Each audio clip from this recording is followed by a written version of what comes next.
And 3, 2, 1, let's go.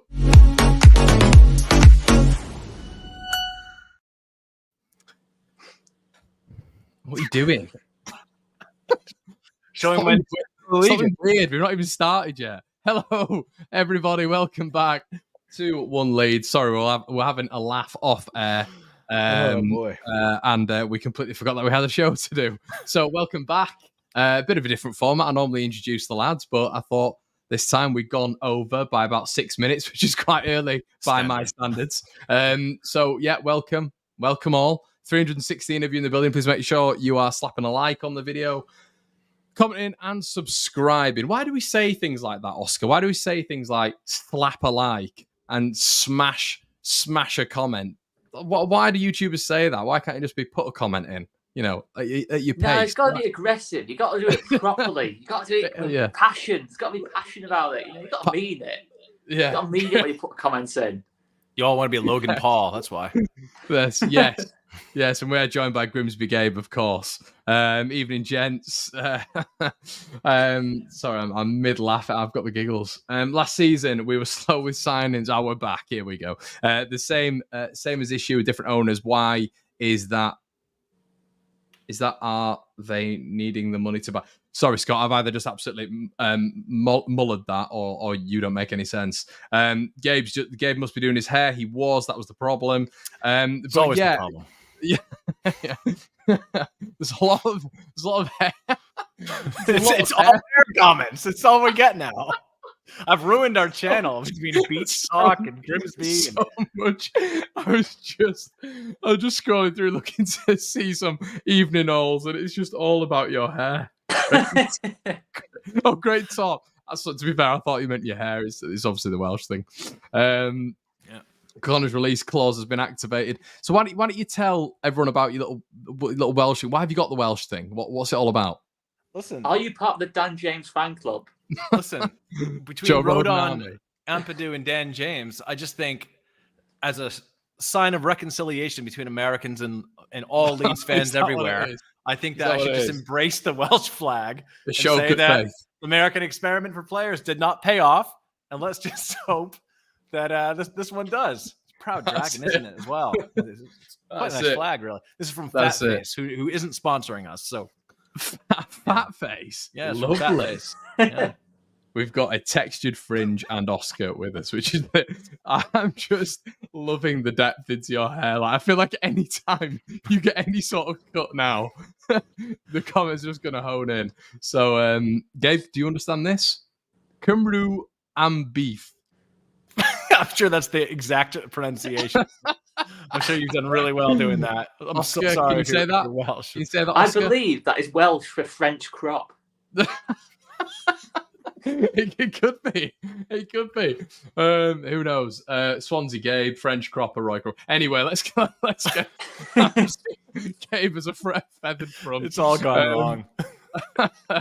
Okay, yeah, let's get into it. Anyway, we've actually got football to chat. So, Oscar, apparently the transfer stuff's moving all of a sudden. We've got Glenn Kamara, we've got Paintsil, we've got Lewis O'Brien, all sparking into life today.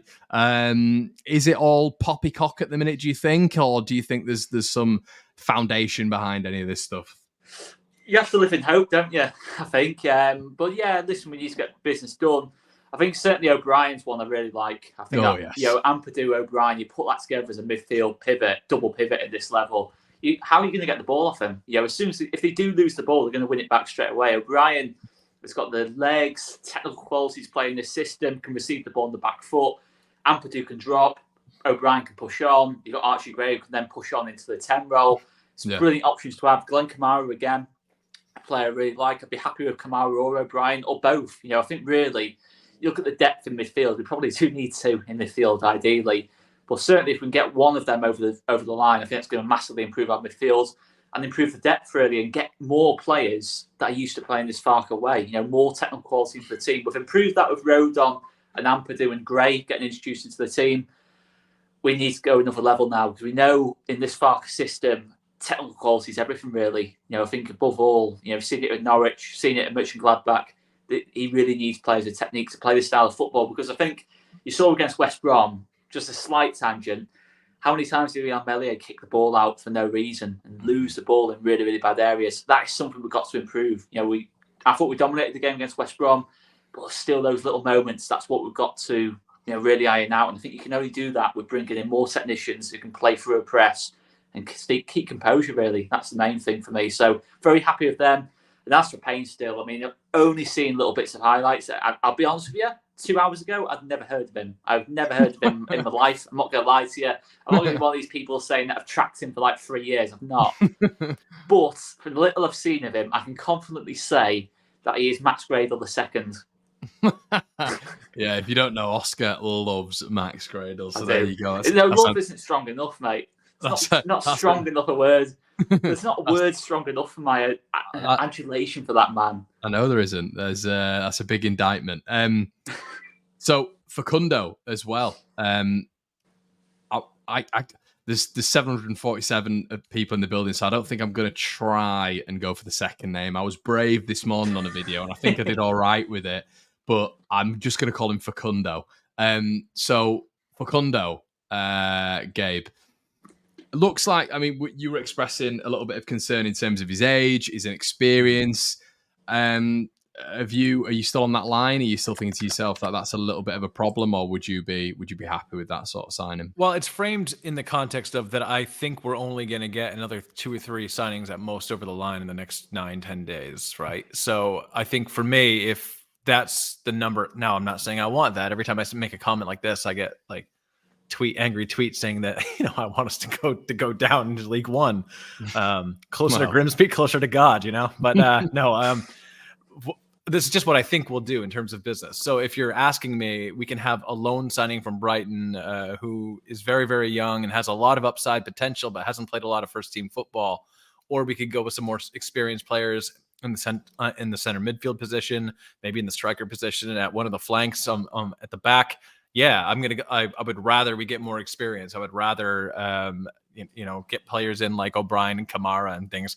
Again, they're not like for like replacements positionally, but when I'm looking at how many signings we're going to realistically make, because even if we sign 3, that would be 6 or 7 for the window. That's quite a lot of new players to integrate into a new club, new system at a time where, as we've all said, the spirit in the club isn't exactly at a high point. There's been some drama with some players. There may be still some other players going out. So we're not 100% sure what we have. I just think it's risky. And if it depends on what the strategy is, I just don't see if we want to put our creative attacking hopes on the shoulders of a loaner with no option to buy, who's 18 years old, doesn't have a lot of first team football. I think that's a risk if we have a limited number of signings we're going to make before the window ends. Yeah, a lot of people in the chat as well saying that apparently Graham's poured hot water on it. I'm not sure. Yeah, I've seen that. Have you seen it? Okay, I was just trying to quickly look for it then, which is a shame. It is a shame. Maybe that lands a little bit on potentially William Gnonto staying at the club. Who knows? I mean, obviously he's not naturally a central attacking midfielder, but I don't know. It's a little bit weird, isn't it? With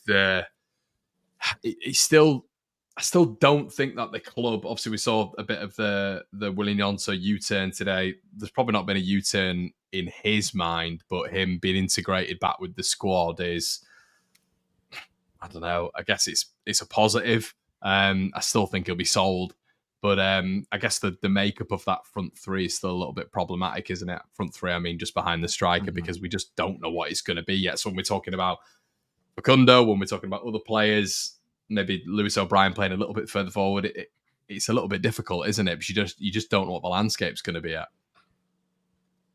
Yeah, and we talked about this at length sort of last week, didn't we? I mean, he may be reintegrated back into training, because I think it's pretty clear that the 49ers have said no, and unless they get a bid that is more aligned and around the what Southampton's getting for some of their players, I think that we're not going to let him go, right?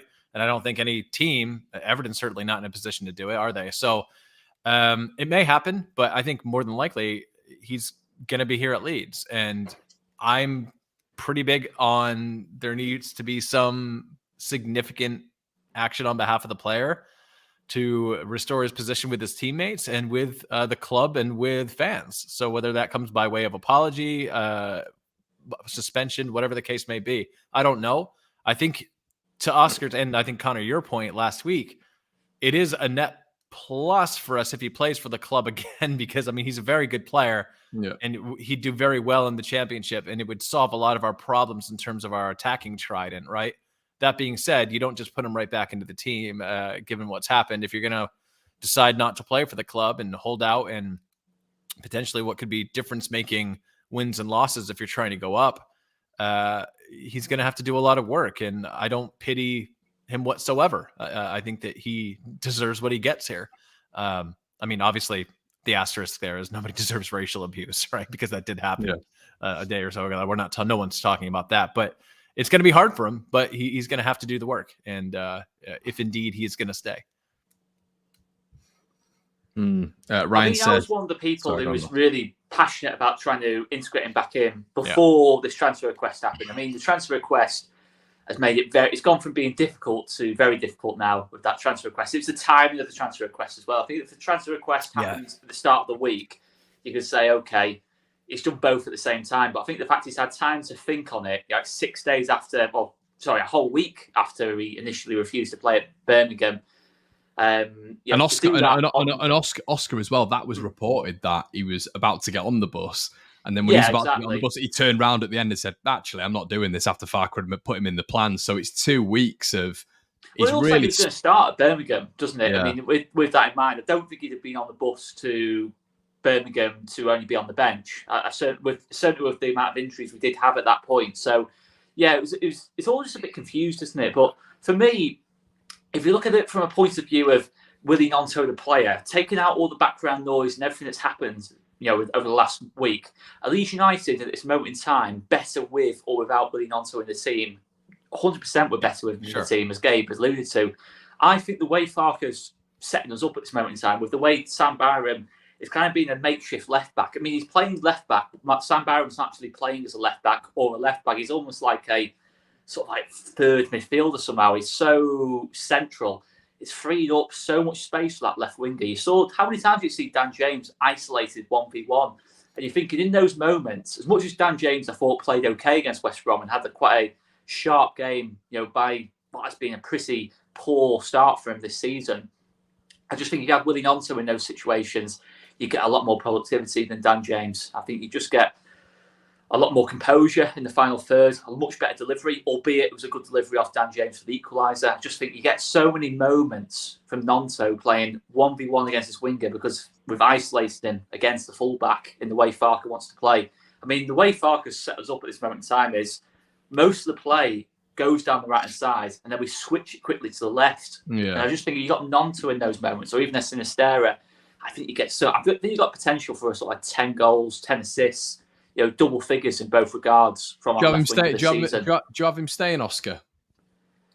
I think with what's been said, probably would have to go along the lines of I think he will stay. I think they're going to price Everton out. I think it was interesting. Yeah, I don't think it was interesting. The article I read today, it was either The Athletic or Midfield did that. It was essentially that they'd looked at Lavia and gone, well, yeah, we're going to play hardball like that, and it's kind of like, well, that's what we need to do as a proper club. It's like if we can afford it, that is the line that we need to take right now. It's like if he's been sold for 58 million quid, it's like we need to at least get a decent. The old regime would have sold Gnonto for like 11 million. 17 plus add-ons. Yeah, exactly. It's been gone. It'd been gone after the Birmingham game, to be honest, under the old regime. And some will say that's a good thing, some will say that's not a good thing.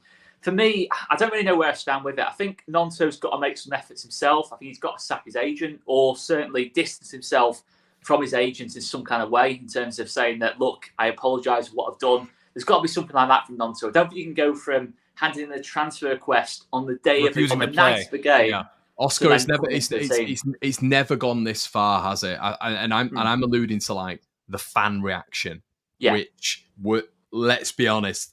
I mean, I can't ever remember a player being at the club and that happening, in the concourse, in the terraces, like songs like that being sung. Whilst they're playing, no, I can't really, I can't off the top of my head think of maybe Belusky actually. To be fair, Belusky, when he's part of the six. But it wasn't like that at the weekend. That was visceral, wasn't it? I remember going to, I think it was Guiseley, a pre-season friendly, and that was probably even worse actually. But it was only a friendly. It was just the fact that Belusky had gone out on loan, had a few things to say about Leeds fans, and then we decided to put him in the team for a pre-season friendly. Again, what the thinking behind that was in the first place, and he was getting booed every time he touched the ball. But again, it's hard. This is going to be and I know what we're talking about, and I know we're saying it's, we can't wait to see him back on the pitch again. He's going to replace Dan James there and all this sort of stuff. This is when sentiment. This is a really difficult predicament. Because sentiment has to come into it as well. Because I know we're looking at a player who has mass quality in this division, but for how far he's gone with it, in what Leeds United stands for to all of us is, putting in 110 for the shirt. It's side before self. It's marching on together. And I know all those things are very frivolous. But it means a lot to the fans. Yeah. It means a lot to me. And because you want to see yourself almost embodied on the pitch for Leeds United, don't you? It would be extremely interesting, hypothetically, to see fan reaction. And I'm just going on your point here, Oscar. I'm not saying this is going to happen whatsoever. But if Gnonto was put in for Dan James, because quality-wise, we all know Gnonto is levels above. But what Dan James sort of embellishes at the minute is giving everything for the shirt and actually performing reasonably well in the last game. So I just don't understand how he's going to fit him back in here, because this is out. He's never gone this far, I don't think, with any league. Yeah, he certainly can't start against Ipswich. No, absolutely not. I mean, not like that, no. And he wouldn't have been, so he would have been training on his own anyway. I think it depends on how the club behaves. So if the club finds him a couple of weeks' wages, we get an apology from him, and that there's some clear, maybe he sits out a match or two, then fine. To be honest, I don't necessarily expect him to even be here. Like, if he wants his move, then he needs to create more value for himself so other teams are in, and he can go in January. I could care less. If he doesn't want to be here, fine. I know this is hard for fans to understand. No, I think a lot of fans would understand that. No, I'm not talking about. I mean, the next thing I'm about to say is that players can want to be somewhere else and still give 110% when they're on the pitch. I know it, like with some fans and some fan bases, that doesn't always resonate. We do see it happen. Example. Yeah, you can be a professional and put a shift in. All things being equal, if Gnonto has to pay the price and is disciplined by the club, but then after that happens, he's still at Leeds United, he has to play over Dan James. I'm sorry. His performances are better. He's a better player. He brings more to the side. And that's now, I mean, there is a world where you could play them both, right? We don't know if Somerville's going to stay, if he's going to be healthy. Maybe Sinisterra's not playing. So we certainly don't. Though, Gabe, for me, Sinisterra is the far better player at this moment in time. Oh, yeah, absolutely. Is he not the one we should? For me, if we're going to bring one back out of Sinisterra and Gnonto, even if we bring both back, for me, Sinisterra is the one I integrate back into the team much, much, much, much quicker than Gnonto, to be honest, because I think he's the much bigger difference maker of the two. Sure, but I don't think all those situations are similar, right? I mean, well, the same. They are similar, but they're not the same. So there's some dispute about the legalities in Sinisterra's contract in terms of what he actually has and whether he's going to be a Leeds United player. Additionally, we know that there is a lot of interest in him because even though he is injury prone, he has played at a high level for more than a couple matches in one season, so he has more. And I think you're right. He's a player of higher ability at this moment in time. Look, again, I just want to reiterate one more thing. I don't think anybody should want Gnonto to come straight back into the team. But if he is reintegrated, if he does the things that he needs to do to make things right between his teammates, the club, and all that, and you're picking a team, Farke is of course going to pick Willie Gnonto. Yeah, I think that's all. I think what you're saying is cool. He'd be sacked if he didn't. I know. And you're putting together like a a case there where Willie Gnonto does all of the right things. Right. Now, if he doesn't, let him rot. Maybe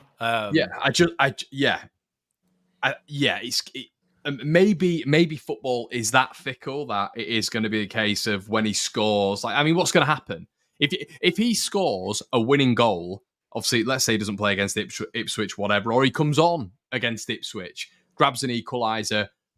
What's the reaction? Even in your fantasy, we're coming from a goal down. You can't even say comes on. Even when Connor's being optimistic, we're losing the match. At the end, I did say if we were to win the game, actually. I did say if he was to win it. And let's not call it a fantasy. He comes on and gets an equalizer. Let's not call it a fantasy, by the way. And we'll get onto that in a bit after Scott's comment. Just there. It improves it though, doesn't it? Listen, it's something he needs. He needs that quick impact show, whether it's against Ipswich or Sheffield Wednesday. I mean, we've got international break coming up after that. I mean, how awkward is it going to be if he gets called up by, obviously, Spalletti, who's just got the Italy job, who's replaced Mancini? How awkward would it be if Spalletti calls him up for Italy and he goes to play for Italy and he doesn't get his move, and then all of a sudden, okay, you can play for Italy, but you can't play for Leeds. It kind of, for me, they've got to look at that as well. You surely can't get called up. We can't then go to an international break to Italy, having not played for Leeds in all that time, because it's just going to get worse. I can't see that happening, though, Oscar. Chiasa's fit now. Or Chiesa. Oh, yeah, I don't think he will, by the way. Yeah, okay. I was going to say, I can't see him being called in and playing for Italy now during the international break. I mean, he might get called in, but I don't see him getting on the pitch. He might get in the squad, but it's one of those. I think we still need to, look. I mean, he might get called for the 21s. Comes back injured. Yeah, it's things like that. It's like anything. If Gnonto picks up an injury now, that's one of the problems you've got. There's always going to be a suspicion that, is he actually injured? The way it is. It's always like the boy who cried wolf kind of thing. Is he actually injured? That's probably got with Gnonto and Sinisterra really. So it's just little bits and pieces like that. But I do think if there is a way to integrate him back in, less so. I'm still not keen on Gnonto coming back in, to be honest. I just think he needs to hit the ground running straight away. He has to hit the ground running straight away. He can't just come in and be a 6 or 7 out of 10. He's got to be on it straight away. If he is, it can be recovered, but it's a difficult situation either way. He would not want to be Daniel Farke in that situation at all. But Farke's got experience of this with Todd Cantwell, and he's dealing with it in a similar way to how he dealt with Todd Cantwell as well. So we'll see. Yeah, Farke's not a number of previous managers we've had at the club after Bielsa, who I'm not going to mention their names because we're not supposed to anymore. But his man management style is not. I mean, I guess he's friendly, but I mean, he's a guy knows what it takes to be successful in football. You have to be ruthless, and he's going to make the best decision for the club and for himself. And for himself is to get results and win. And so, yeah. Yeah. And for Gnonto, if he's going to move on and get a move, he has to recoup some value, right? The longer he sits on a bench and doesn't play, he doesn't have that many feathers in his cap yet, does he? He just doesn't. So, it's all sort of potential. And the further away you get from those days, the less likely a 30 million quid bid, which is what it looks like it leads value Gnonto as, going to happen. So it's a bit like, say, listen, I never want to talk about that team from over the Pennines, but say Pogba at Man United, it's like, is his talent worth the hassle? That's what you got. That's what Daniel Farke has got to ask himself. Is Gnonto's talent worth the hassle? For Sinisterra, in terms of how much of a difference maker he can be at this level, the fact I think he can easily get 15, 20 goals and win us 5 or 10 games this season on his own. I don't get the whole season, but yeah. Is Gnonto worth the hassle? That's what I'd have to ask. It's Daniel Farke to answer that question. If Sinisterra goes, then yes, Gnonto probably is worth the hassle, because you probably do still need a difference maker on that left-hand side.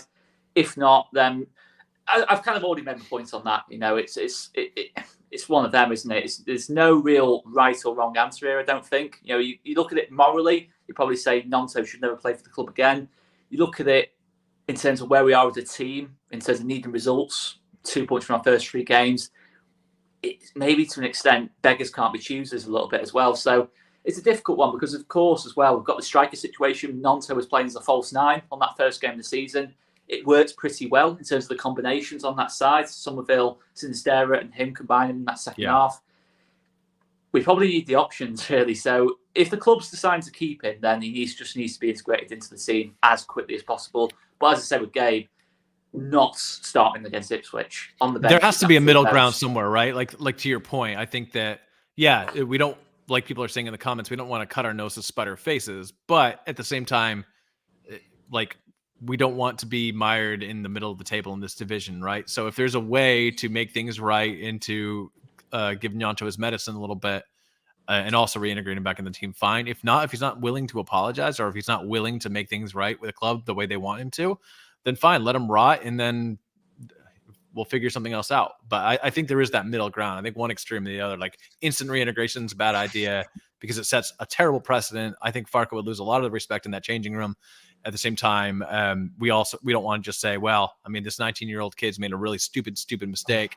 He's never coming back from it, so rot forever. We're not going to recoup any value for you. I mean, that doesn't make sense either. I think the big issue for him as well is Everton have moved for Hudson-Odoi, who's going to be available at a much cheaper price, which is interesting. Connor, what is City saying about KP loan? Rory, Kalvin Phillips is not coming back to Leeds. Unfortunately, no. That is not happening, my friend. You had to be that guy, didn't you, Connor? Yeah, sorry. I'm sorry, he's not coming back to Leeds. If he gets loaned, he'll get loaned out to a Premier League club. Liverpool, isn't it, Connor? Yeah, it is. It is full steam ahead, apparently. But yeah, Rory, no, he's not, mate. No, he's not. Sorry, just having a bit of tongue in cheek there. Good question. Lewis O'Brien, Connor, your wishes will hopefully come true. Hey, a lot of our wishes will come true. Jesus Christ. Please, that would be very nice. Just get on with it, Leeds. So many obvious ones out there. Who are available. Such an obvious Leeds midfielder, isn't he? He just ticks every single box you look for in a Leeds kind of centre mid. He just ticks in. And it's just an option. It's another option in midfield because at this moment in time, we've said it how many times about Archie Gray's development. He can't play 46 games this season. I think Archie Gray should play a lot of football this season, but not week in, week out. Because sooner or later, middle of September, the Saturday, Tuesday start coming in. Archie Gray needs rotating during that period of the season for me. He got cup games as well. He's played pretty much every minute of every game so far this season. You can't afford to waste talent like that. And if it means rotation... Oscar, I've thought as well, at the end of a lot of games, he's looked tired. Naturally. I thought he's got 70-ish minutes. And I think just because of, him being a young lad and him not being at that physicality of the men's game consistently for 90 minutes, he's in the engine room, isn't he, of the midfield. I think he's looked tired. He's looked around. We have no option to rotate him. So he's never come off the pitch. I don't think he's ever been subbed off even on 70 minutes. And even Ampadu, you got to think about. Ampadu covers a lot of ground in this Leeds team. He goes in for a lot of challenges. How many times do we see KP pick up impact injuries for Leeds under Bielsa? You need that depth behind Ampadu and Gray for me. I love hearing this stuff. Renders, I don't know if you're on the money, Render, but if you are, fair enough. I'm sick of hearing Lewis O'Brien's name. Click looking to rent his flat in Harrogate. Yeah, I saw that today on Twitter. Is that true? I don't know. I have seen Click in Harrogate. Click said someone tweeted at him and said, what about O'Brien coming? He's like, yeah, someone could finally rent out my Harrogate flat. That's what he responded. Hey Nate, good man. Charlie Taylor would be a nice addition at left back. Let's not. Let's go there, Connor. Let's go there. Let's not. The 9,000th time. I will, Gabe, when I find. Kamara and O'Brien are both rubbish. Ooh. We need better quality than these two. But we're a championship I do club. appreciate Leeds' loyalty to this channel. I want to call that out there. I've seen him on here all the time, or them. I don't know. But this is a rubbish comment, dude. you can't get better than that at championship level unless you've got an endless budget. For the Premier League, maybe I agree. If we were still in the Premier League, I would say I wouldn't necessarily say they were rubbish, but I'd say we need to do better. But for the kind of money we could pay, the kind of wages they'd be on, and for the quality they'd bring, I think that this is. And if you're getting them combined, and there's rumours of Brian being at what? 8 million quid, and let's say if we're playing football Monopoly, you're getting Kamara in for 5 million and then him in for 8 million. That's the Aaron's money, isn't it? On a midfield. So that'd be quite nice, I think. But are we sort of in agreement as a collective that this Kamara thing's going to get done. It's very. You've heard it from the Daily Record in Scotland. You've heard it from a few podcasts on the Rangers side. It doesn't seem to be. I mean, how long has this been going on for? It's been years, hasn't it? About Glenn Kamara potentially coming to Leeds, but I don't know. It's just very almost as long as Traore. Yeah, it does feel like we always. But that I guess that's the point, isn't it? We're always getting these links, and it's like an easy link to Leeds every single window to get clicks, and it is difficult at the minute to sort of buy into it all. Kamara's one where I'm a little bit like, I'm 50-50 with it. And it's a little bit. It'd be a death piece, wouldn't he? I wouldn't think he'd be go right into the starting lineup. I think O'Brien would. No, but what I'm saying is, do you think? Are you believing? Do you think it's going to happen for $5.5 million? Yeah. No, I'm saying, do you think it will happen? No, that's what I'm saying. If I saw reports that was like, for like a different price, like it's all very consistent, and it seems realistic to me. Enough sources have said it. Despite Rangers manager only last week saying there was no truth to the link. Nothing. That never happens in football. A manager comes out and says there's no truth to something, then it ends up happening when it's never happened before, right? But yeah, I mean, I think it'd be a solid depth piece, don't you? I don't know who you're talking about there, Phil, but yes, O'Brien. I think. Yeah, I do. Yeah, okay, yeah, I do. It could be anyone. Rocker, O'Brien, Taylor. Slow steady Steve says Leicester probably. This is what I keep thinking. I'm like, just keep it quiet. Just keep it quiet. Glenn Kamara, Paintsil, whatever he's called. Goodness. Everyone's gonna start calling him Pants if he doesn't play.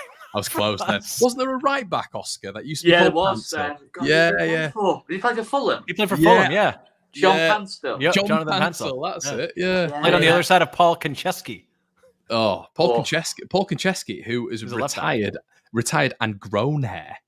Very weird. Yeah, he was bald throughout his entire career, and now he's just hair sprouted out of it. Why are we such a hair-centric channel? Why do we care? Leeds. Why don't we go for... I just love how you said Haaland as well. Haaland. Cheers, Jason, for that.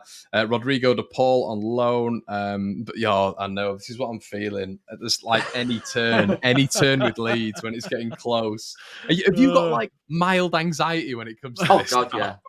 I was so in on that Max Aarons deal. I thought this today because my dad texted me and he went, "What's all this about Kamara and then O'Brien?"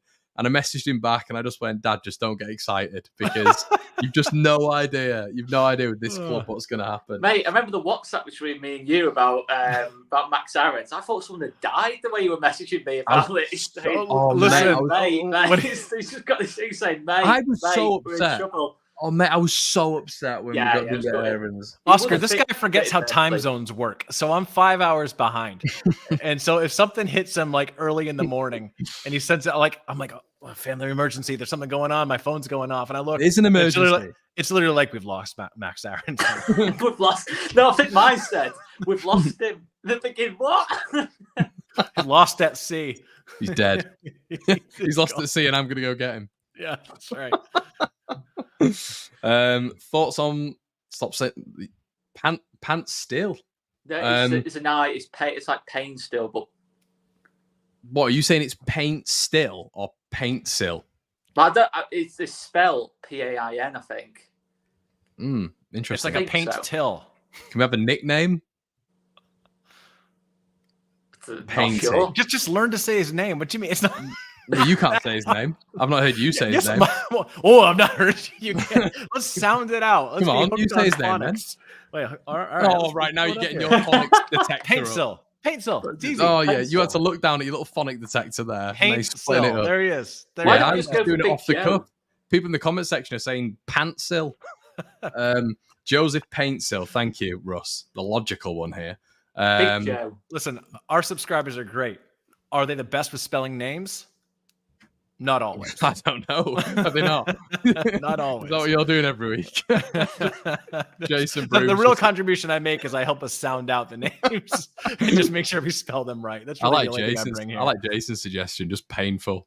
That suits Leeds. Just call him painful, especially if he signs for Southampton. So Yeah, I mean, are you? I'll get Scott Howell's comment up from earlier when Scott was saying, "What are your guys' thoughts going into Ipswich if we are not to make a signing?" I think we were all in agreement last week that it's going to be a tough task if we're going out to Ipswich with how they've started as well. Do you know what, lads? Any team, I feel like any away trip for Leeds United with this side at the minute is going to be difficult because we've seemed okay at the back relatively at points. I mean, especially against West Bromwich Albion, I don't think they offered a lot. Maybe that's more on them than us. Yeah. But I thought Roden and Strout were very good together. That was a nice little combination we saw. Hopefully that's going to get the best out of Strout. But you do feel like even if you've got Gray, Ampadu, that little makeup there, that if they're not bringing in a 9 or a 10, or at least like we were speaking about earlier, getting a Gnonto back in or a Sinisterra and going down to Portman Road with Shackleton, I mean, Paveda's out, isn't he? So it'll be Shackleton, Greenwood, Gelhardt, and Dan James. I can't see us scoring, lads. Like, and we're not previewing the game yet, but what I'm just trying to say is there needs to be a 9. There needs to be a 10. Maybe Bill will score again. Who? Maybe Bill will score again. Oh, he said Bale. I was like, I'd have Bale. Yeah, Gareth Bale. Take it. But yeah, maybe Ailing will score again. The point is, it feels very sort of like it's going to be a set piece if Leeds score a goal. It's not going to be from open play, is it? It feels. Well, it's a different challenge, isn't it? I mean, Ipswich will not. I think all 4 games, including the League Cup game, teams have sat back against us into a low block and try to frustrate us and just hit us on the counter. Ipswich won't play like that. Ipswich will be front foot. Kieran McKenna is a very attack-minded manager. They'll be pressing high up the pitch. My worry is people like Meslier under a high press, in terms of trying to pick out the passes so we can build out the back. Ailing under a high press, sometimes giving the ball away. I say sometimes, a lot of the time giving the ball away. Most of the time, yeah. All the time. It's not particularly technically secure. And then if you start losing the ball in bad areas, you've got people like Chaplin who can really hurt you in transition and that lot. Leif Davis's delivery from left back. Yeah. There is a lot of ways Ipswich can hurt us. And we're not going to dominate. We will still have a lot of the ball, I think. I would still expect us to have 55, 60% of the ball, but less than what we used to in the first couple of games under Farke. So definitely need some more transitional threat, people who can hit Ipswich in behind, because Ipswich's back line will be pushed higher up the pitch. You need someone like a Sinisterra there. Obviously, he's not available, but we need someone of when high does Creed come back, in that front Oscar? four. Do you know 2 weeks? 2 weeks, isn't it? 2 more weeks? Oh, God. No, you're probably right. I think based, from the way Ipswich play, I think it's a good point, especially one thing Dan James is maybe the only thing outside of effort, but he gives, just barrels of pace, right? So I think that could be helpful. God, I'm really reaching here. But you're basically saying Dan James is our danger man. Well, and he was last week as well. Yeah, everything went through Dan James running. Yeah. That's what a shit state we're in. It does feel like he is the danger man at the minute. Yeah. And now I'm a little bit more comfortable with Meslier back there with a partnership of Rodon and Stroke. Pascal Stroke. You're having a stroke. I'm having a stroke right now. My eye's going to start twitching. My face is going to sag. I feel better about that. It just seems a little bit less error prone. And I have to say, Rodon's play on the ball, I thought was slick and quick. I think for me, what impressed me the most was with our center halves, we tend to sort of play these meandering passes that take a good solid 2 seconds to get out just to a fullback. His were very crisp and accurate, which is, it's important if you're going to play a possession style to be able to, switch the point of attack fast instead of these slow meandering balls. So that was kind of nice. So I feel a little bit more confident about our defense, not just in terms of the defending, but giving away the ball with him back there. That being said, until we get signings, and who knows who they'll be, but we've been saying it for a while. It's going to be tough going because we just don't have any real threat. And I think the fact that Dan James has been our singular threat going forward, and that's just down to pace, really. It's not a great sign, is it? So, it's funny too, because I think maybe all of us have gotten these comments, but there's this sort of group I don't want to call them happy clappers, but are like, why are you getting on the players that they want to be here? It's like, yeah, baseline for players playing at Leeds United should be that they want to be on the pitch. I'd like I'd like some real quality players who also want to be. Yeah, I'm not going to give somebody a standing ovation for trying. They get paid millions of pounds even at this level to do it. Like, sorry, showing up to work and trying hard. I'm not going to give a standing ovation. It's just not going to happen. Takes a lot for Gabe to give standing ovations, by the way. Yeah, I like this chair, to be honest. Quite a comfortable chair. It's a nice couch back there, you know. But no, I don't know what we're expecting of this front three. I'm curious to know what you guys think about Georginio's play, and how you think he's going to fit in here with new signings, price tag or not. The more and more I see, the more the less optimistic I feel. What are your thoughts? Well, for me, for starters, he's not a centre forward for me. I can't think of any traits that Rutter has that make him suitable for a centre forward at this level. Not even at Premier League level. You can maybe see him being a striker in a front two, but we're never going to play that under Farke. That's never going to happen. He's not a winger though either, Oscar. Like he doesn't have the close control a winger needs, and he just doesn't. Like the only thing I could say about Rutter potentially is if we play him off the right hand side, because assuming Drama comes back into the team, assuming that situation is Drama is just injured and basically only on the bench because we've got no one else available. If Drama comes in and basically we're dominating the ball and acts like a winger, he's going to keep the width and Rutter can come further inside, where he's almost like a false winger, if you like, a bit more of a number 10 hybrid kind of right winger. I think he just needs to be cutting in on his left foot. I'm not sure if he's a starter at this level. I'm really not sure if I'm seeing it at this moment in time. I'm not sure if I'm seeing the efficiency, the confidence level so far. But it's certainly not going to happen for him playing up front for me. He's not a centre forward. Number 10, maybe. But I think most likely right-hand side, cutting in on his left foot and trying to make things happen from there. But arguably, if Gnonto stays, Somerville stays, Sinisterra stays, we've got better options anyway on the right-hand side. So yeah, that's what I was thinking. I'm of the same opinion, Oscar. I think he's still a bench option when everyone's fit. Yep. Yeah. I think he can impact games off the bench because what I will give Rutter is that when he gets on the ball, he does have a go. Sometimes the decision making is not great, but you do see flashes of quality with him. You do see moments with him, but I still think you have to find that best position for him. He's kind of feeling like our answer to Kai Havertz at the minute, where you kind of not really fight. He just shows with about a third of the ability. I think this is what. So with a player like Havertz, I know it's not like comparing apples and oranges here, but like with a player like Havertz, you can see the first touch, right? You can see with Georginio, I see a guy who works hard. That's great.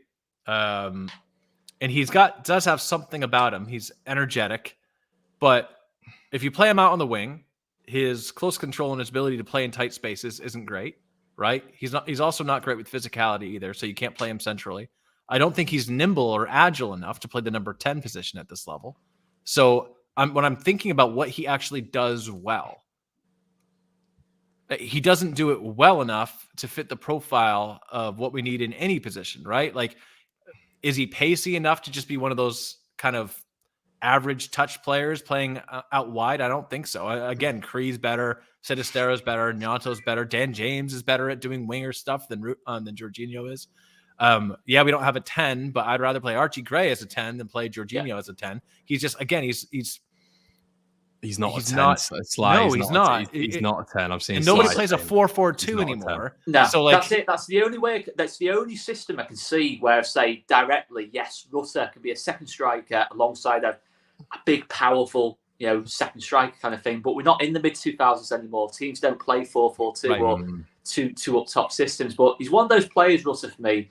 Like you said, Gabe, he doesn't have tons of pace. He's not going to be someone who can run in behind like a Dan James and offer you something in transition, getting in behind the back line. He's not particularly great with the ball at his feet, say a Archie Gray kind of profile or a Pablo Hernandez kind of profile. He's certainly not that. No. So he's in that awkward position where he can only fit into a very, very specific system. And you get a lot of players like that. The reason I use Havertz is he's a perfect example. He's not a number 9. He's not a number 10. He's kind of in between the two. And right. I think Rutter's kind of the same. And those are the kind of players that, A, we shouldn't have signed in January. that really wasn't the right profile for us in January, but that's Victor Orta, isn't it? The money we spent on him as well, we're never going to get that back. We'll still be paying that off now. Well, it's interesting what Oscar said about and there are players that on paper don't do anything great, except for they have like an intangible factor where they always know where to be.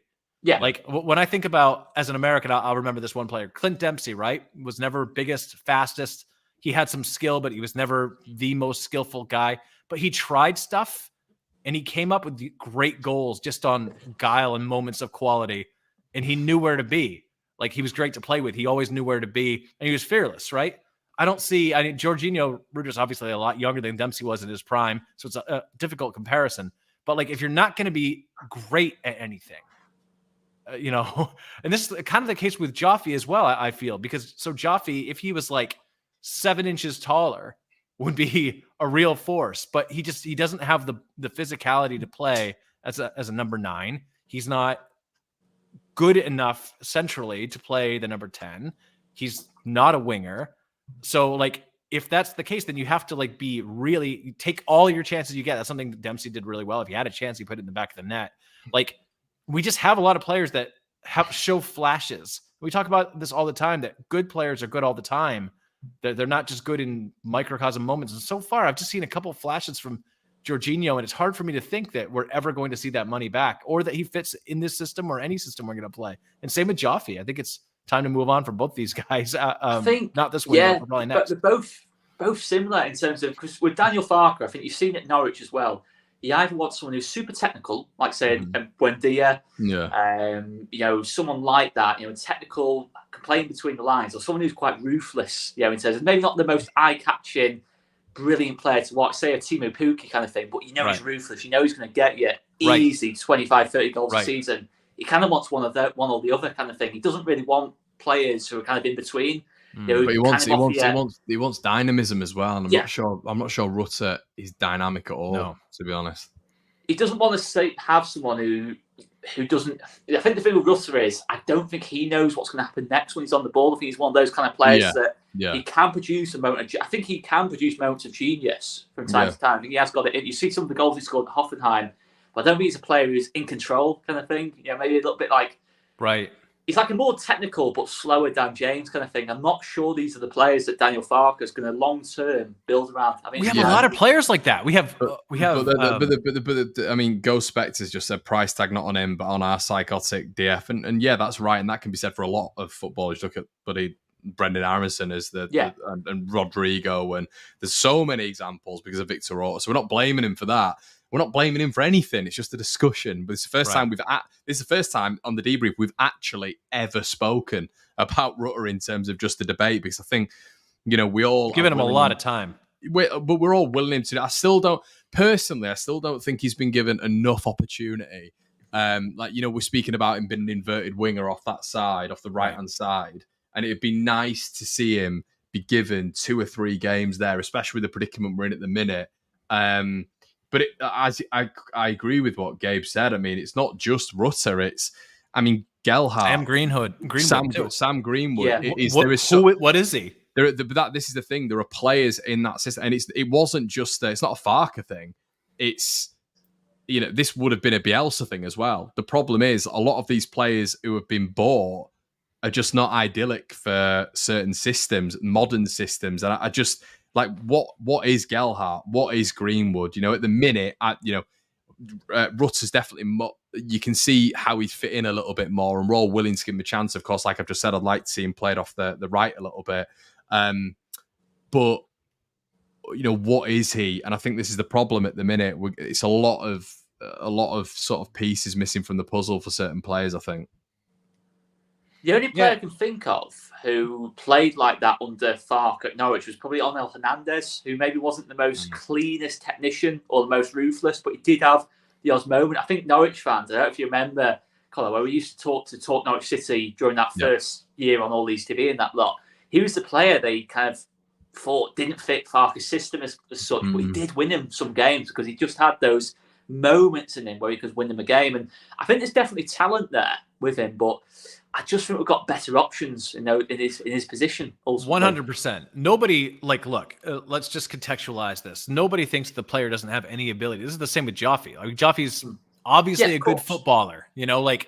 Obviously. But the thing is, when you at this level and the level we're trying to get back to, it's super, super competitive. And we don't have the luxury of just saying, well, give them 5-6 games run out and see. We don't. If we have better options, those options will play. When I look at Gelhardt, he reminds me, just in terms of how he moves, a poor man's Wayne Rooney, who just doesn't have a killer instinct and doesn't really score goals, right? So when you look at a player like Wayne Rooney, who obviously world-class striker at the height of his powers, played above his physicality, was super, super technical, was always in the right position, killer instinct, knew how to get a goal. If you're going to be an undersized, not the most athletic forward playing, then you have to distinguish yourself in other ways at this level and announce. And it's not just about age. You have to announce yourself with good performances. Now, granted, Georginio hasn't had the opportunity, but a number of managers have seen him in training and said, yeah, I'm going to go with other guys. Right. And when we actually see him on the pitch, your eyes don't lie to you. He's, again, not going to be the best winger. Probably not a number 9. He's definitely not a number 10. Where do you give him the run out of games? Where do you put him? And is he better than those options? The answer is no. It goes to the cup games, doesn't it? That's right. So it's not personal about the player. It's not an attack. It's just that, this is a business and it's a cutthroat business and it's not a charity. You have to come out and impress us and do things that justify your inclusion over other players. And he's not doing it. And it's early. We'll see. But yeah. It feels like a player you've got to build the whole team around to get the very best out of. And you think, is he good enough? Is he going to give you enough? I say in Antoine Griezmann, he's another player who, and by the way, I'm not for 1 minute comparing Rutter to Griezmann. But I'm saying Griezmann's one of those players. We've had not for 1 minute, by the way. We've had Clint Dempsey. We've had Griezmann. Havertz. We've had Havertz as well. Yeah. But he's someone where Atletico Madrid, every team he's been in, they've always built the team around him. Always built players around him in that lot. But because he's that good, they've always seen the justification behind it. With Rutter, and he's not. I don't think he's categorically. I don't think he's good enough to have that kind of luxury. And I just think that's the cutthroat side of it. I think he's going to be a player for us who is a backup option on the right wing, an impact sub on the right wing, certainly to start with this season. Yeah, Ted's just said Wales Online reported that Perot has not signed a new deal and Leeds may make. That's interesting, because the Swans were all very excited about that. And it sounded like a done deal, to be fair, from the way Swansea were talking about it. I'll be honest, I thought it was. I thought it was going to be sort of him and Jerry Yates as a forward line. I thought that'd be a very decent forward line at the Championship level. So as we say, I think it's not just a Rutter thing, it's a Joffy thing, it's a Greenwood thing. I think there's just so many profiles where you're not sure. I mean, Shackleton, another one. What is he? But there's so many of them in the team, and I think that's the problem at the minute, isn't it? But so obviously signing's an absolute must before the Ipswich game. I think we'd be a little bit worried going into that game without any additions there. Diggler says Gelhardt is in the development stage still. In a few years with the right coach, and he could be good enough, but not right. I guess Diggler, the problem is with that is, what do you do with him now? If he's in the development stage, is he then a bench option? Because he's going to be a bench option when everyone comes back, and especially if Leeds are making additions. So his development's not really going to be aided at all. I mean, last year at Sunderland, he was heavily featured because Ross Stewart was injured. They didn't rate him that much up there. After speaking to a couple of mates, even he's been on the bench for Leeds United in the Premier League. Come on as an impact sub. It feels very much if he was to stay at Leeds, he would be an impact sub again in the Championship. So my point is, where is his development? How are we gonna, aid him really? And it does. I don't know, with Gelhardt, it does feel like, especially in a possession-based system, and him not really been a thoroughbred 10 that we're looking at. I think with Gel, I wouldn't be shocked if Leeds still sold Joe Gelhardt toward the end of the window. Possibly. I mean, one thing I say about young players is you brought up Sunderland there and Joe Gelhardt. One player who plays for Sunderland that we all remember, Jack Clarke. Yeah, Jack Clarke he's had a really weird development. But what I'd say about Jack Clarke is that straight from the first minute you saw him playing a Leeds shirt, you could tell what he was exactly. You could tell what his strengths were. 1v1 dribbling. He could play on the right, he could play on the left. He was good at cutting in, good at going down the outside. He was dynamic. Okay, not the quickest, not the paciest, not the most hard working. You knew what his weaknesses were as well, but you knew there were strengths there too, and that's why Tottenham invested the money. That's why, even though it went horrifically at Tottenham and he went 2 or 3 years with no real development, Sunderland took the risk on him because they knew fundamentally what he was as a player. Even though he hadn't played much football, I just think with Joe Gelhardt, yes, that season under Bielsa and Jesse Marsh, where ultimately he did play a part in us staying up. It was still hard. There were still debates then when Joe Gelhardt was playing well. Is he a centre forward or is he number 10? And that was when he was playing really well. So it's always been a debatable point, and I don't think we're any closer to answering the question. For me, again, he's someone who's a second striker in the front two, but he's not going to play that system at Leeds. Well, that's why Sunderland bought him, wasn't it? It was. I think when they agreed with Leeds initially on the loan signing, Ross Stewart was fit.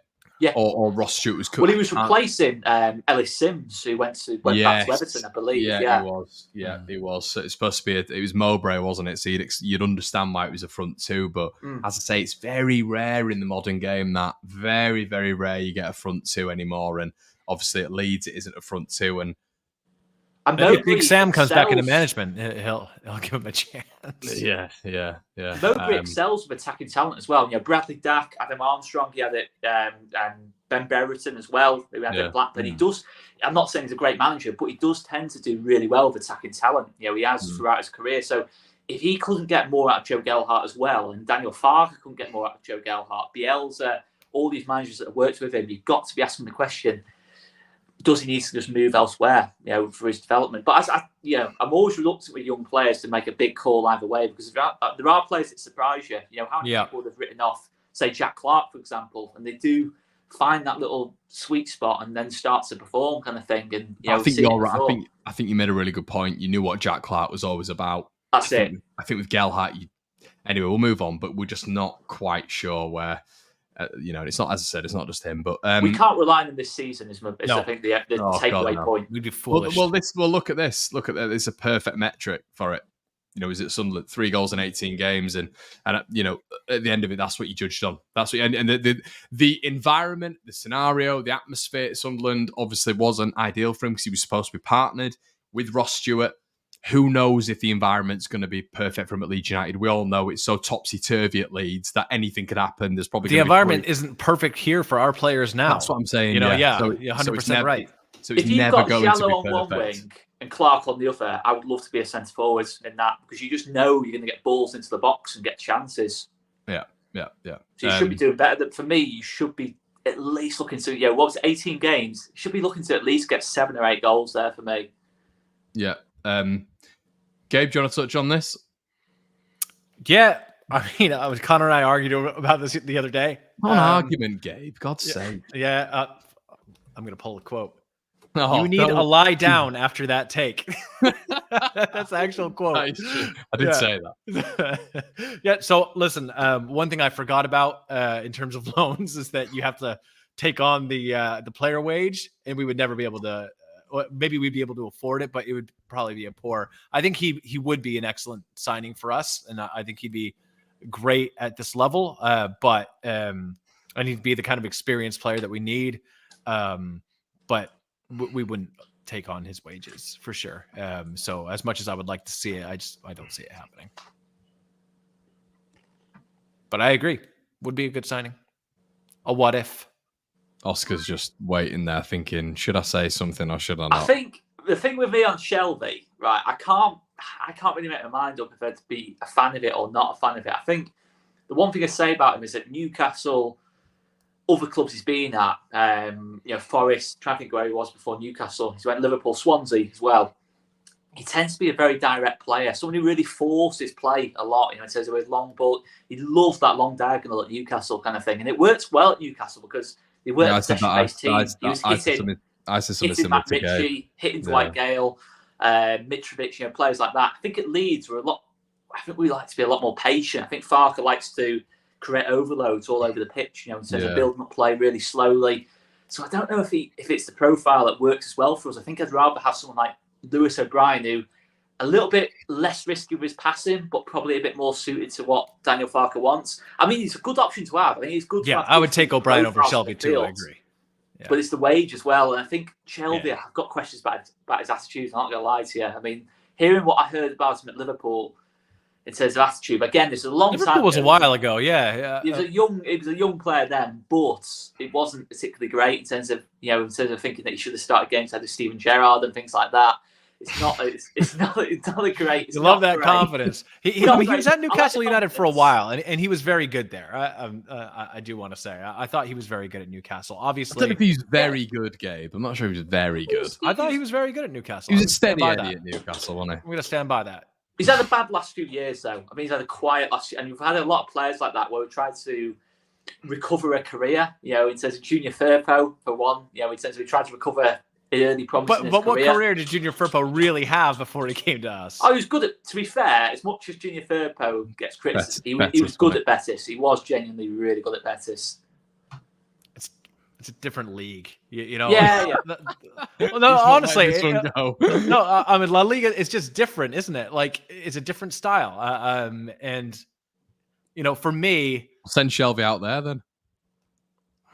Okay. He'd do 5-6 red cards a season in Spain. Easy. Yeah. Yeah. I mean, look, it's not going to happen. Somebody threw in there Lex Luthor Shelvey, which I thought was quite funny.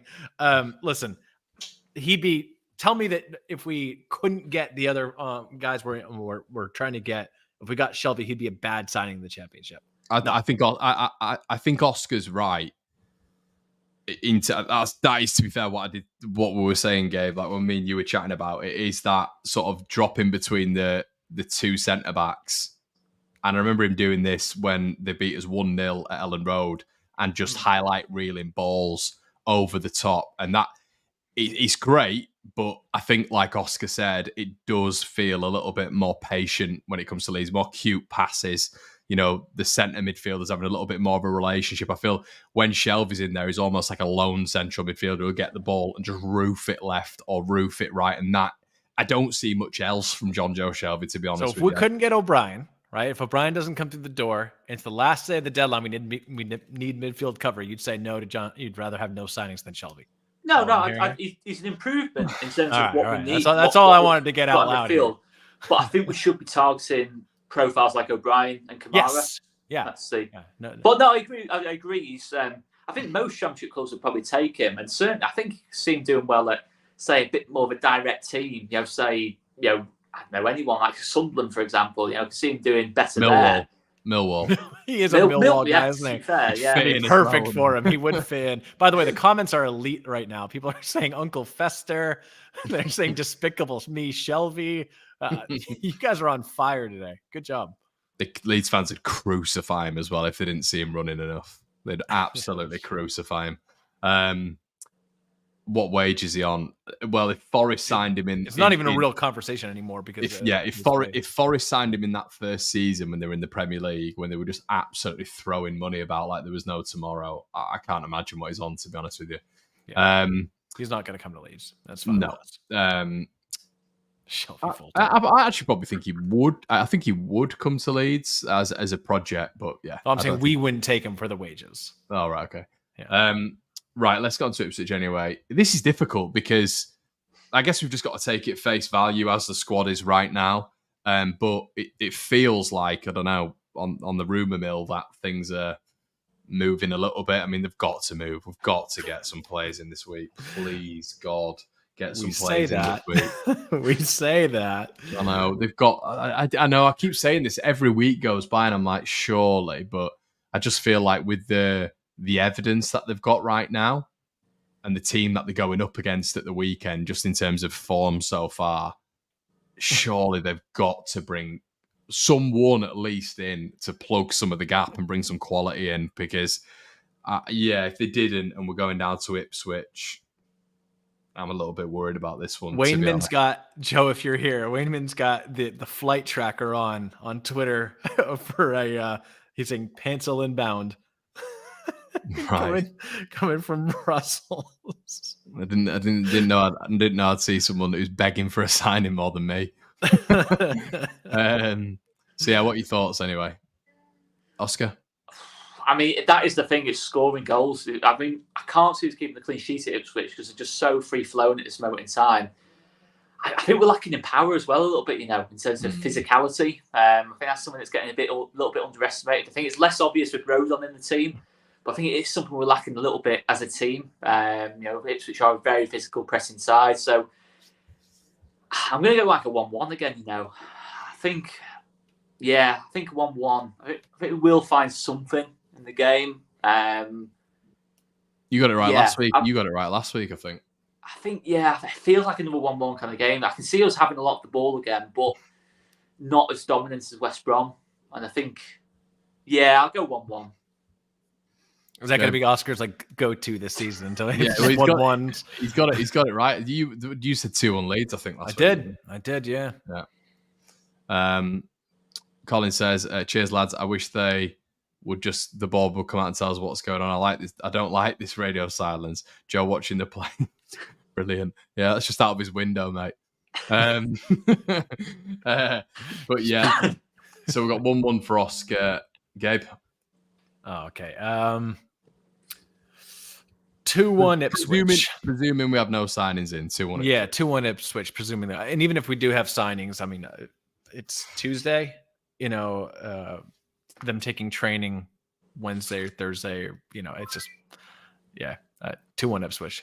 They're going to be on the bench, aren't they? They're not going to start. Mm-hmm. Yep. I agree with Ghost Spectre. I think it's going to be 2-0 Ipswich. Yeah. Russ has said 2-1 Leeds. Ipswich will win 2-0. 2-1 Leeds. 3-1 Ipswich. Seems to be a bit of a mix. 4-2 Ipswich, presumably that is. James B said 1-1. Isbitch 1, Leeds 3. So 3-0 Leeds. God, 3-0 Leeds. I love it.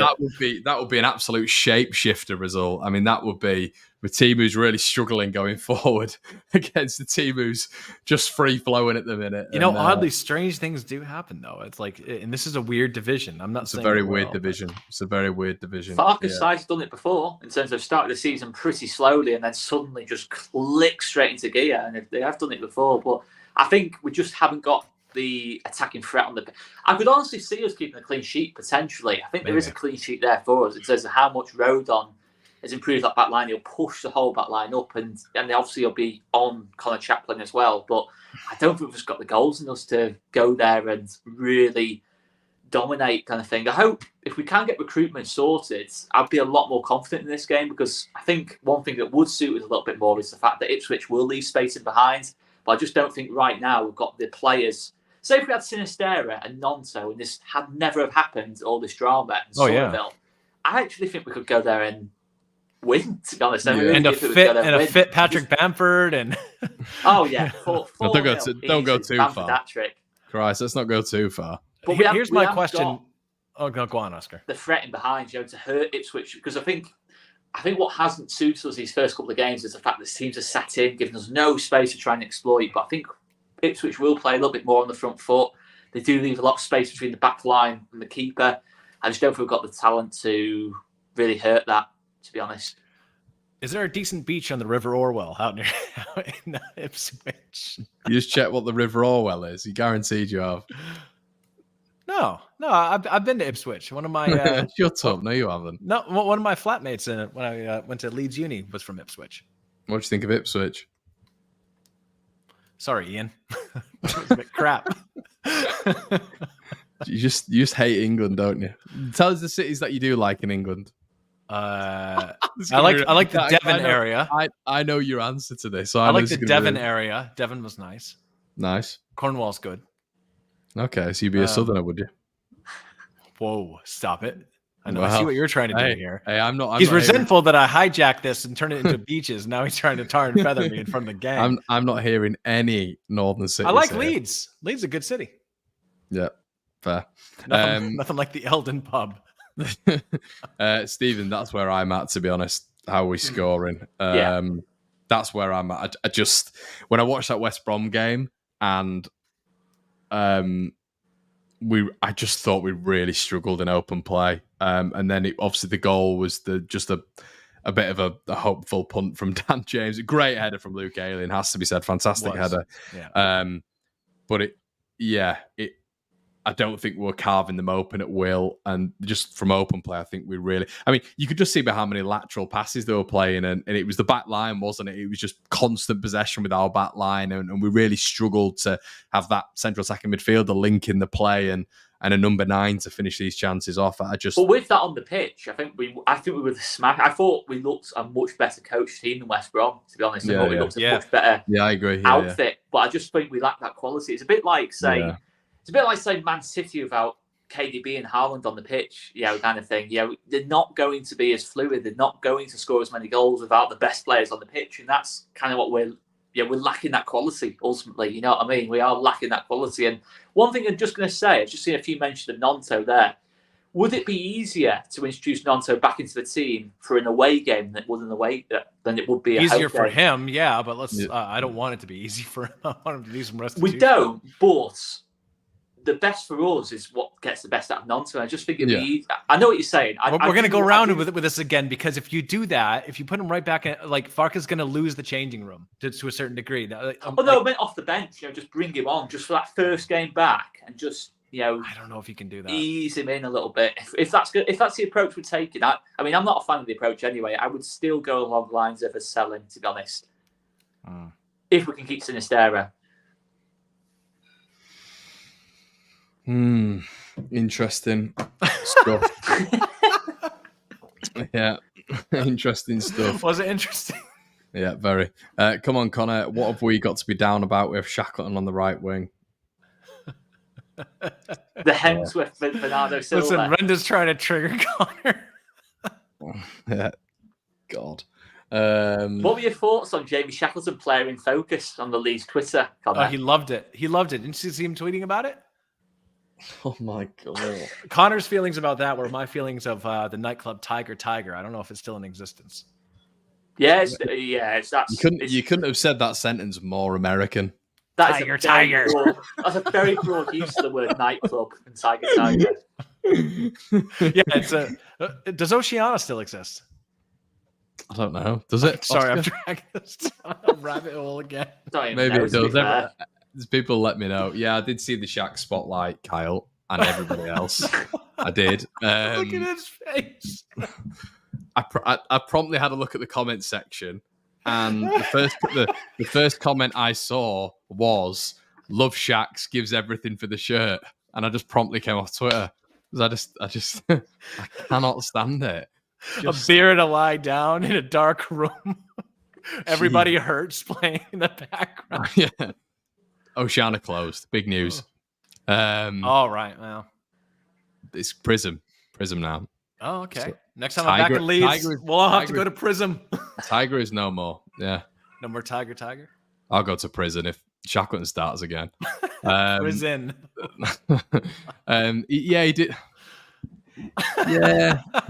Yeah, Rory, we're not disagreeing. I'm not laughing at you. I'm just laughing at how Connor just cannot be asked with this idea of Shackleton playing, because it just shows how far we've fallen as a club in a very short period of time. You don't want Shackleton high in between the lines, do you? You don't want him to be the creative hub of the team. You want, if you're putting Shackleton is that even a sentence? What? Is that even a sentence? You don't want Jamie Shackleton to be the creative hub of the team. Who'd have thought we were talking about You also don't want to stand outside during a hurricane or go into a burning building. You don't want him there. What other pearls of wisdom do you have for us today? But I'm just saying, right, if you're putting Shackleton into the team, you just want him for his energy, but you don't want him playing high up the pitch. No. Having to make nice little cute passes and making things happen. It's just, even when Shackleton was playing well when he first came through under Bielsa, you still don't want him playing in that position. That's the thing. I don't really see what we're trying to achieve there with Shackleton on high up the pitch. was even looking at Lewis Bate on the bench, and I'm like, surely there's more there. Surely. I quite like Lewis Bate, to be honest. I think we just utilise him more, to be honest, if anything. Oh, Demar, relax. People are sending me under. It's a nice commenting Love Shack lyrics. They're trying to send me. Right. Who would you rather mark, Shax or Gnonto? Listen, I feel bad now. I just don't think he's that great. That's all I'll say. I never got that vibe off you, Connor. I never got that vibe at all. Yeah. Don't know why. Right, he tries hard and he puts a good shift in. Are you telling me you are not a fan of Ailing and Shackleton on the right hand side? Oh, Connor, yeah, what would you do? What will you do if we hit December and we're still seeing Shackleton and Ailing start on the right side? Is that when Oscar and I take over and you choose a seafaring life? That's when I sell the channel. I can't do it anymore. A seafaring life. I could not stand that.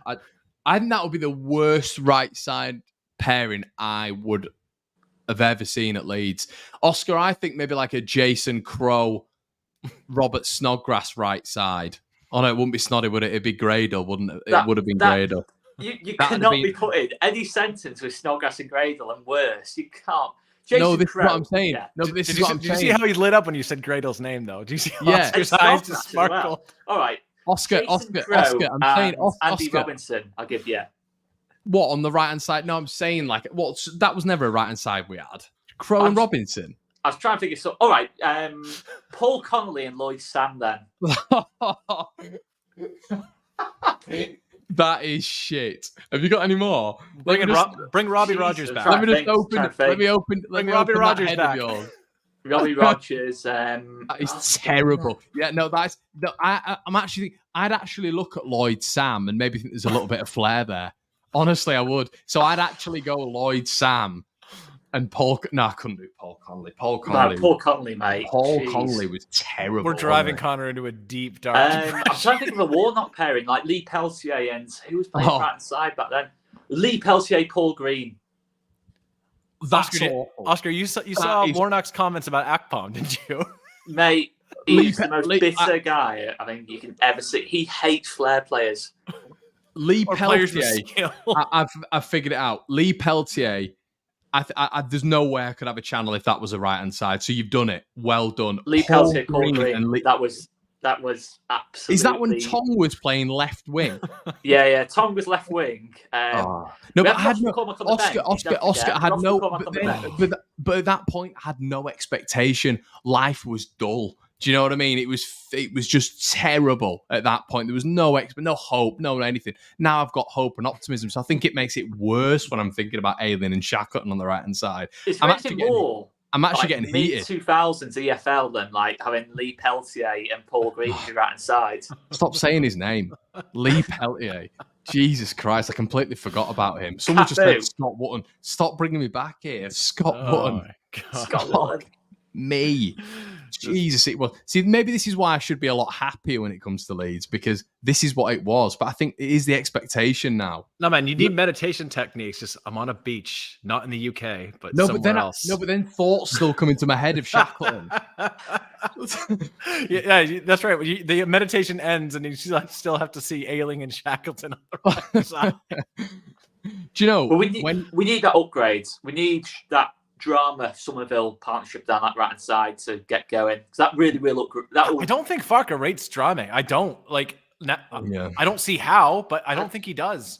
I don't know. I think personally, it's just a case that Drama's just injured, but we've got that little bit. I hope that's the case. I live in the hope that that's why he's not playing. But Ailing's the captain. Do you think he's gonna? He's made him captain this season. Well, in lieu of Liam Cooper. I'd be surprised if Drama's not in the team by sort of end of September.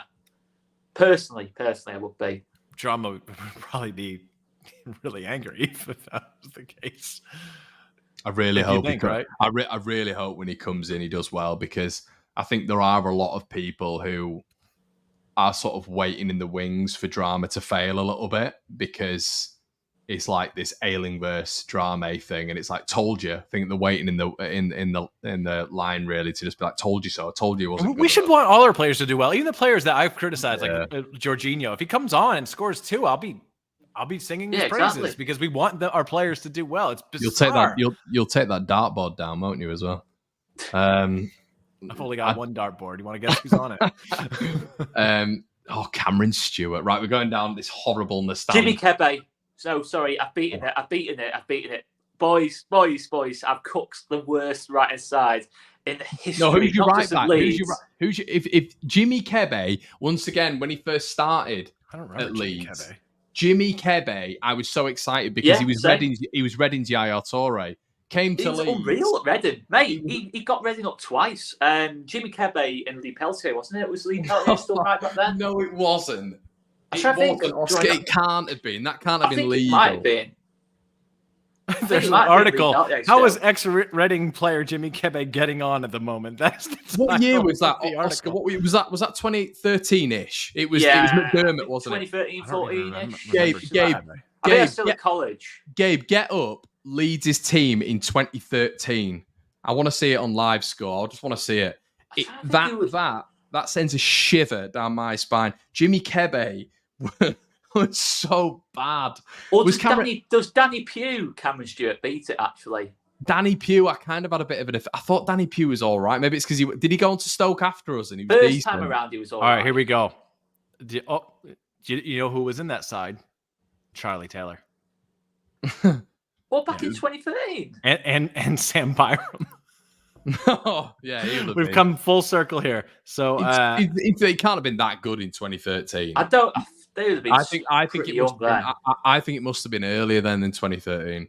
But then again, no, it can't. It must have been later because I remember at uni.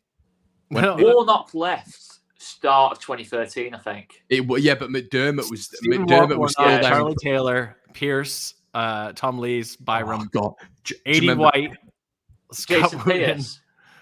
Jason Pierce trying to play out the back. I was better than Jason Pierce, 100%. Gabe was better than Jason Pierce. Everyone's favorite, Michael Brown in the midfield. No, I didn't mind Brown for obvious reasons. Christopher Dawson. My God, remember him? Christopher Dawson. God, the prodigy. What about Danny Pugh and Luke Murphy? Who? Did Mowat come through that year? I know Alex Mowat, yeah. I think we're not really a top trump shit team there. I think top trump shit team was sort of like 2016. No, that was Monk, wasn't it? Monk was 2016. 14, 15? Year before 2016 was, the Steve Evans era, to be fair, was pretty shit as well. Let's have a look at that team. So we had Tumani Diagaraga, right? In that 14, 15? Who? Tumani Diagaraga. Oh, yeah. Whose nickname was Dave. His nickname was Dave, Big Dave, in midfield. Big Dave brought in for 500k and he was terrible. Mate, and then Ducaro as well was in that team, I think. Do you remember when Luke Murphy was bought for $1 million? Now buzzing everyone was excitement because we had no money for so many years. $1 million was breaking the bank. Apex of our achievement. And he scored on his debut against Brighton. Mate, that's a memory of that. I remember that game. It's unreal, that. Take and then we were back, shit the rest of the season after that. Look at this, Chris, though. This is the level. Chris Dawson was playing at Scarborough a season or two ago. Jesus Christ. We have an American winger. We did. Eddie Lewis. I loved Eddie Lewis, actually. Eddie Lewis was great. Yeah. Preston, I think. They used to call him the poor man's David Beckham because all he could do is hit across. But poor twice. They would say the poor man's David Beckham. I liked Eddie Lewis. I mean, he looked about 90 when he was playing for us. But he had that old man receding hairline up there with a little forever. Yeah.